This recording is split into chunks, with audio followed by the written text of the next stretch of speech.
selongsong peluru ini. Gimana tuh Tiawan nih? Meninggal. Saja tuh matras. Matras biasaan ini. Kita kan boleh ini tuh kamu tahan. Kita bersih. Dengan kelang-kelang kapan? Iya, dengan poliolog. Memang ketengelaman berterbalik. Ini membuktikan bahwa pada zaman dahulu pernah ada peradaban di sini. Ini salah satu bukti dari tempat bahwa pernah ada masyarakat yang bermukim, dan kita belum mengetahui sejak kapan dia bermukim di daerah sini, daerah pesisir. Ini peninggalan suku Totaipa beberapa ya bahkan ratusan tahun yang lalu. Benda-benda ini didapatkan di dasar danau. Ada juga didapatkan di galian-galian tanah. Menurut informasi dari Pak Desa sebagai anak cucu dari suku Totaipa ini, bahwa peninggalan-peninggalan ini adalah bukti peradaban masyarakat Totaipa pada masa-masa yang lalu yang perlu diketahui oleh kita semua ini, anak cucunya. Maka saya sarankan kepada Pak Desa sebagai bagian dari suku Totaipa ini, hal-hal seperti ini bisa didokumentasikan, bahkan kalau bisa dibukukan. Ada cerita-cerita yang bisa diwariskan ke anak-anak cucu kita tentang hal-hal ini sangat penting. Ini sebagai bukti sejarah kehidupan orang tua kita sama-sama beberapa waktu lalu. Ini luar biasa ini. Katanya ini didapatkan di dasar danau kurang lebih 20-30 meter menyelam. Nah, ini berupa keramik, ada ini senjata tajam berupa parang. Kemudian ini konon kabarnya ini dibungkus plastik karena sangat tajam, sangat berbisa kalau bahaya ini. Makanya untuk mengantisipasi ini tidak kena kulit, dibungkus dengan plastik. Nah, ini juga semacam tombak karena ini sudah membatu ini. Jadi ada beberapa lapisan-lapisan tanah dan ini yang sudah membatu, ini sudah menyatu dengan tombaknya. Nah, kalau ini tombak juga, ini rotan. Rotan ini sudah membatu. Yang ini luar biasa ini. Mudah-mudahan ini akan dimuseumkan, ini di tempat ini akan dibuatkan museum oleh Pak Desa sebagai pengelola destinasi di sini. Akan dibuatkan museum yang bisa dinikmati oleh pengunjung-pengunjung pada masa yang akan datang ya. Ya, halo teman-teman semua ya, ke sini ya. Baik, kita sudah mendengarkan secara singkat dari Bapak Kepala Dinas Pendidikan Luhut Timur yang saat ini sedang berkunjung di tempat wisata. Nah, ini Pak Desa.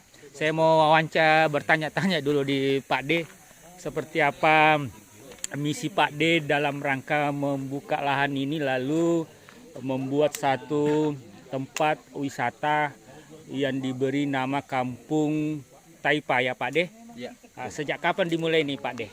Kita mulai sejak tahun lalu, karena kenapa kita lihat potensi Danau Matano kita yang ada di Sorapolo Timur ini sangat berpotensi sekali menjadi salah satu tujuan wisata. Maka saat itu kami coba bersama teman-teman pemuda, kelompok pemuda wisata yang ada di pesisir danau, melihat beberapa titik potensi yang bisa dikembangkan. Maka dipilihlah satu tempat ini, destinasi ini, yaitu Kampung Taipa. Karena kenapa di Kampung Taipa juga ini ada sebuah sejarah peradaban. Bahwa di sini juga adalah tempat kehidupan orang-orang tua dahulu kala. Salah satunya suku Totaipa ada di kampung ini. Dalam bentuk kehidupan di sini dia. Iya. Artinya di pertimbangan itulah, maka selain kita berharap ini menjadi wisata danau, wisata agro, tetapi juga nanti kita bisa mengenalkan kembali ya kearifan-kearifan budaya yang ada di daerah Danau Matano. Di belakang Pak D kita lihat bangunan. Saya ingin tanya sama Pak D, konstruksi bangunan yang di belakang Pak D ini apakah memang salah satu bentuk rumah atau tempat tinggal suku Pak D pada zaman dahulu Pak D? secara umum tidak seperti ini, tetapi kenapa bahan-bahan semua yang kita pergunakan betul-betul itu bahan alami, yang mana kayunya juga bersumber yang dipakai orang-orang dulu. Mengenai jenisnya, karena kita masuk di modern begini, kita coba untuk mengkolaborasikan bangunannya supaya lebih menarik.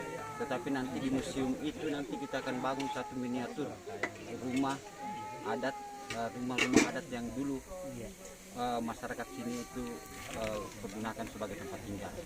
Pak D ke depan dia akan merencanakan membangun bangunan yang seperti bentuknya pada kehidupan zaman dahulu. Dan di depan ini, di belakang rumah ini, Pak D merencanakan membangun satu tempat yang agak luas dalam rangka jika ada tamu-tamu dalam bentuk banyak, dia punya kegiatan. Seperti itu mungkin seperti pendopo ya Pak D. Pendopo dan museum di belakang. Nah, ini situasi terkini diambil di pinggir Danau Matano. Danau Matano itu adalah salah satu danau terdalam. Kalau di dalam urutannya dia terdalam ke-6 di dunia. Kedalaman daripada danau ini ada berkisar sampai berapa Pak yang paling dalam? 590 meter. Bisa kita bayangkan kedalaman danau ini ada mencapai 590 meter. Berarti dasar danau itu berada di bawah dasar permukaan laut. 200 meter Di bawah permukaan laut. Iya. Yang tingginya Suruhaku ini di atas 400 meter ya, di atas permukaan laut. MDPL. Ya. 400 MDPL. Sementara kedalaman danau ya 590. taruhlah 600. 600. Kalau dibulatkan berarti ya seperti itu logikanya kan gitu. Logikanya seperti itu. Berarti ada dasar terdalam itu 200 meter di bawah permukaan laut. Iya, di bawah permukaan. Anehnya adalah tidak asin. Tidak asli.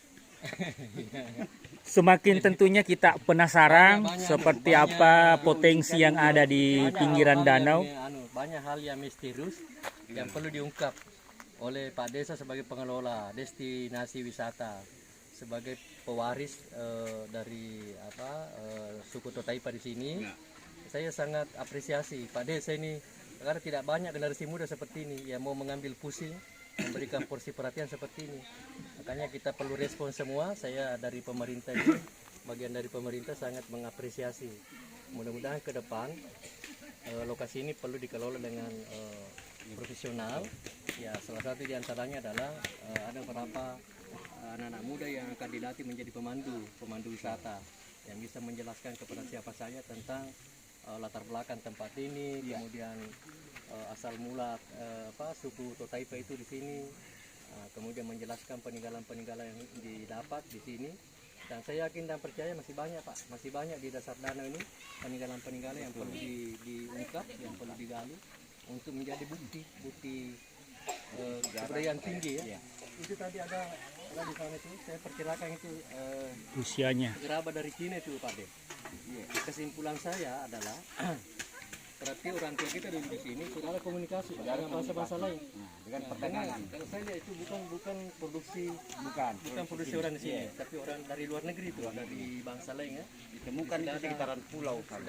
Sudah ada kontak komunikasi antara suku Totaipa penduduk di sini dengan orang-orang asing. Iya betul. Luar biasa. Ini tidak banyak orang yang tahu. Makanya mari kita semua ya datang semua di sini untuk menyaksikan apa yang menjadi objek-objek yang ada di destinasi di sini. Banyak hal yang kita bisa jumpai, bisa lihat di sini, tidak ada di tempat lain. Jadi memang kita, Jadi kata kuncinya adalah luar biasa dan luar biasa. dan kita memang konsep ini bukan hanya selain tempat berwisata, tetapi juga tempat edukasi. Ya, edukasi. Anak-anak kita untuk belajar mengenal kebudayaan yang ada di pesisir danau. Karena salah satu program kami dengan teman-teman konfesi nanti itu akan membuat satu alat yang penempat.